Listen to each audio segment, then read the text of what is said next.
धुरंधर film समीक्षा। अगर वे पाकिस्तान नींद में भी हमारे खिलाफ भारत के बारे में सोचते हैं तो पहले हमें उनके सपनों में आना चाहिए। फिल्म की शुरुआत इसी संवाद से होती है और अंत इसी संवाद से होता है। यह नया भारत है, ये घर में घुसकर मार डालेगा। इससे धुरंधर का संदेश लगभग स्पष्ट हो जाता है। कई बाधाओं और विवादों का सामना करने के बाद आखिरकार धुरंधर सिनेमाघरों में रिलीज हुई।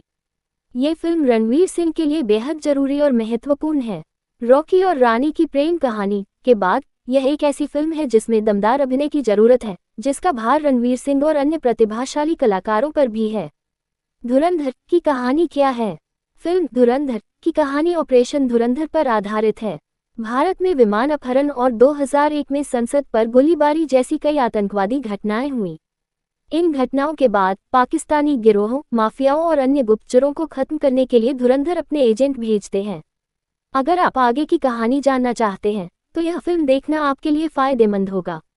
धुरंधर कैसा है? इस फिल्म को एक बुद्धिमत्तापूर्ण फिल्म कहना गलत नहीं होगा, क्योंकि इसमें कई परस्पर जुड़ी हुई कड़ियां हैं।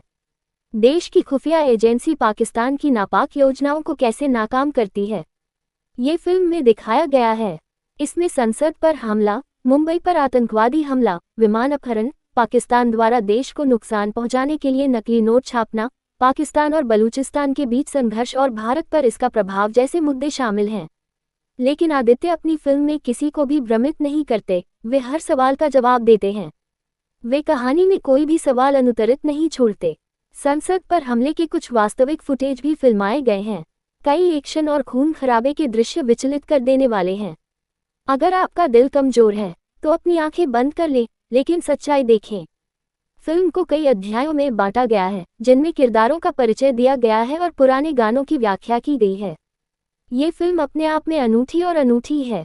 एक्शन, भावनाएं, देशभक्ति और संवाद, ये सभी तत्व फिल्म को सही मायने में सिनेमाई बनाते हैं। 2008 के मुंबई आतंकी हमलों के दौरान सुरक्षाकर्मियों और आतंकवादियों के बीच हुई बातचीत चौंकाने वाली, आक्रोशित करने वाली और हमें अपने पुलिसकर्मियों और सेना को सलाम करने के लिए प्रेरित करती है, जिन्होंने अंदर घुसकर चुनिंदा आतंकवादियों को मार गिराया। स्टारकास्ट अभिनय। रणवीर सिंह न सिर्फ अपने लुक से बल्कि अपनी एक्टिंग से भी बेहद प्रभावशाली हैं।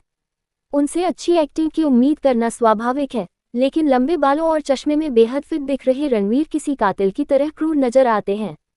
अक्षय खन्ना ने रहमान बलोच के किरदार में जान डाल दी है। वह बहुत कम बोलते हैं और अपने हाव भाव से सब कुछ बयां कर देते हैं। रणवीर की प्रेमिका यालिना का किरदार निभाने वाली सारा अर्जुन बेहद खूबसूरत हैं। उनमें एक अभिनेत्री के सारे गुण झलकते हैं। अर्जुन रामपाल ने आईएसआई मेजर इकबाल के किरदार में निर्ममता दिखाई है। एसपी चौधरी असलम का किरदार निभाने वाले संजय दत्त का स्वैग देखने लायक है।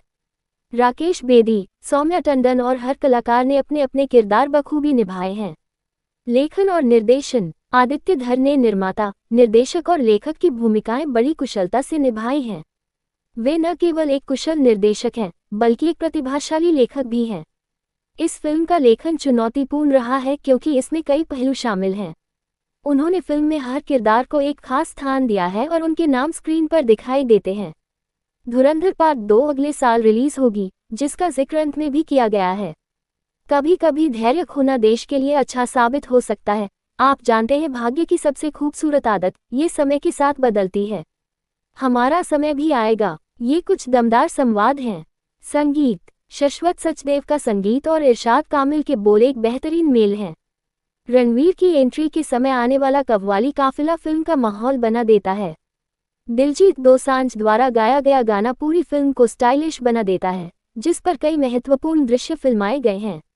बैकग्राउंड स्कोर दमदार है। रणवीर का गजलों और पुराने गानों रम्हा हो पर फिल्माया गया एक्शन सीन जबरदस्त है। अगर आपको देशभक्ति पर आधारित फिल्में पसंद हैं और आप जानना चाहते हैं कि देश की खुफिया एजेंसियां कैसे काम करती हैं, तो यह फिल्म आपके लिए है।